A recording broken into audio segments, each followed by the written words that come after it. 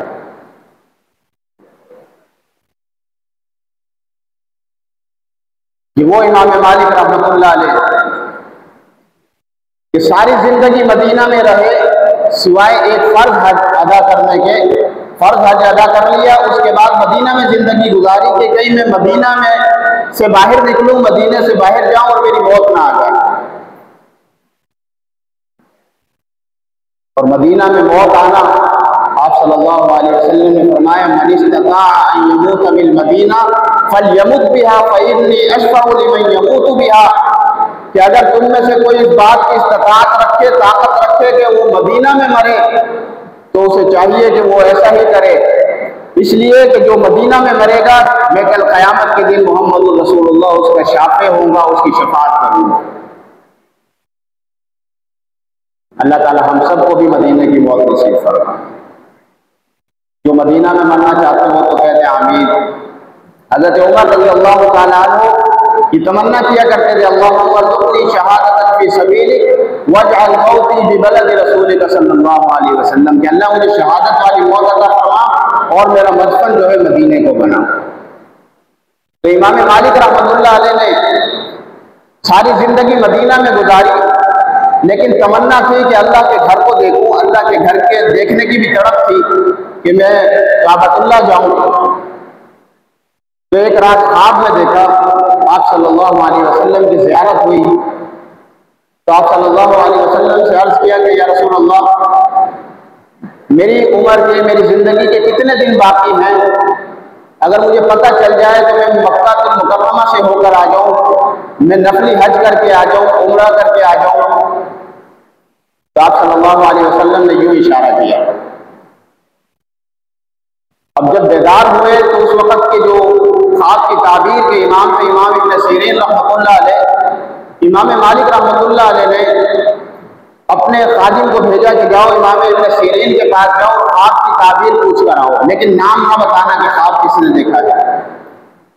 یہ خادم گیا اور امام ابن سیرین سے وہ خواب جو ہے ان کے سامنے رکھا اور اس کی تعبیر پوچھنا چاہیے، تو امام ابن سیرین نے فرمایا کہ پہلے یہ بتاؤ یہ خواب دیکھنے والا کون ہے؟ کہا کہ مجھے نام بتانے کا تو منع کیا گیا ہے۔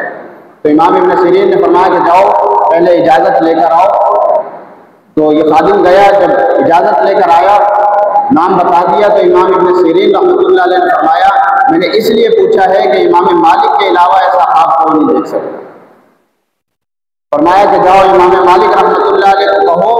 کہ آپ صلی اللہ علیہ وسلم نے جو یوں اشارہ کیا ہے، 5 انگلیوں کا جو اشارہ فرمایا ہے، اس سے مراد سورہ لقمان کی آخری آیت ہے کہ جس میں اللہ رب العالمین فرماتے ان اللہ عنده علم الساعة وينزل الغيث ويعلم ما في الارحام وما تدري نفس ماذا تكسب غدا وما تدري نفس بأي ارض تموت ان اللہ علیم خبیر۔ فرمایا کہ جاؤ امام مالک کو کہو، اس اشارے سے مراد سورہ لقمان کی آخری آیت ہے، جس کا مطلب یہ ہے کہ ان 5 چیزوں کا علم جو ہے اللہ کے علاوہ کسی کو نہیں،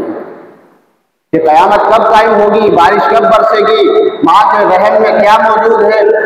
اس کا کسی کو نہیں پتا، اور انسان کیا کھائے گا کیا کمائے گا یہ بھی کسی کو نہیں پتا، اور انسان جو ہے وہ اس کی موت کہاں آئے گی، کس سرزمین پر آئے گی، اس کے بارے میں بھی اللہ کے علاوہ کسی کو معلوم نہیں ہے۔ تو اتنا جو ہے عشق تھا مدینے سے امام مالک رحمۃ اللہ علیہ۔ مولانا ظفر احمد عثمانی رحمۃ اللہ علیہ اپنا ایک واقعہ لکھتے ہیں، فرماتے ہیں جب ہم حج کے لیے گئے تو اس دوران مدینہ منورہ میں جب حاضری کے لیے گئے تو وہاں ہم نے مسجد نبوی کے پاس ایک خیمہ لگایا اور وہاں پر ہم لوگ جو تھے قافلے والے، گرمی کا موسم تھا، کھانے کے لیے دوپہر میں تربوز لے آتے تھے، تربوز کھا کر اس کے چھلکے ایک جگہ پر ہم پھینک دیتے تھے۔ تو میں نے دیکھا کہ شام کو ایک بچہ آتا اور وہ چھلکے اٹھاتا اور چھلکوں پہ جو تھوڑی سی لال گری بچی ہوئی ہوتی تھی وہ لال گری کریت کریت کر کھاتا تھا۔ میں نے ایک دن دیکھا، دوسرے دن دیکھا، تو میں نے اس بچے کو بلا لیا اور میں نے پوچھا کہ بیٹا آپ کون ہو اور ایسے یہ چھلکے کیوں کھا رہے ہو؟ تو بچہ کہنے لگا کہ چچا جان میں ایک یتیم بچہ ہوں، میرے والد فوت ہو چکے ہیں، میری والدہ نے دوسری شادی کر لی ہے، ہمارے گھر میں غربت ہے، تنگدستی ہے، تو میں میزبان ہونے کی حیثیت سے یہ گوارا نہیں کرتا کہ میں آپ لوگوں سے کچھ مانگوں، کیونکہ میں تو خود میزبان ہوں، آپ لوگ مہمان ہیں، تو اس لیے میں یہ کھا کر گزارا کرتا ہوں۔ تو مولانا ظفر احمد عثمانی رحمۃ اللہ علیہ فرماتے ہیں کہ میں نے اس سے کہا کہ آپ ہمارے ساتھ کھانا کھا لیا کرو، لیکن وہ بچہ انکار کرتا رہا۔ جب زیادہ اصرار کیا تو بچہ تیار ہو گیا اور ہمارے ساتھ کھانا کھانے لگا۔ وہ روزانہ آ جاتا اور کھانا کھاتا، تو اس سے جو ہے انسیت بڑھ گئی، اس سے شناسائی ہو گئی اور وہ باتیں ہوتی رہی۔ تو میں نے اس بچے کو کہا کہ تم ہمارے ساتھ ہندوستان چلو، تمہارا جو بھی خرچہ ہوگا تعلیم کا، کالج یونیورسٹی تک کا، وہ سب میں اٹھاؤں گا۔ تو بچہ کہتا ہے کہ اپنی والدہ سے اجازت لے کر آؤں گا پھر آپ کو بتاتا ہوں۔ فرماتے ہیں کہ جب ہمارا چلنے کا وقت ہوا، قافلہ روانے کا جب وقت ہوا تو وہ بچہ بھی اپنا سامان لے کر والدہ سے اجازت لے کر آ گیا۔ تو ہمارا قافلہ چلنے لگا، چلتے چلتے سفر کے دوران وہ بچہ مجھ سے محو گفتگو تھا، سوال کرتا جا رہا تھا، چچا جان ہندوستان میں اسکول اچھے ہیں؟ میں نے کہا بالکل، وہاں بہت اچھے اچھے اسکول ہیں۔ ہندوستان میں فٹ بال کھیلنے کے لیے میدان بھی ملے گا؟ میں نے کہا ہاں ہاں بالکل میدان بھی ہے، وہاں فٹ بال کھیلنا میدان بھی ہے۔ میں نے کہا وہاں کھانے کیسے ہیں؟ کہا وہاں اچھے اچھے کھانے آپ کو ملیں گے۔ تو بچہ سوال کرتا جا رہا تھا اور اس کی نظر ایک دم گنبد خضرا پر پڑی۔ گنبد خضرا پر نظر پڑی تو بچہ یتیم بچہ کہتا ہے کہ چچا جان یہ بتاؤ کیا گنبد خضرا بھی وہاں ہندوستان میں ملے گا؟ تو وہ مولانا ظفر احمد عثمانی رحمۃ اللہ علیہ کہتے ہیں اس بچے کے سوال نے میرے رونگٹے کھڑے کر دیے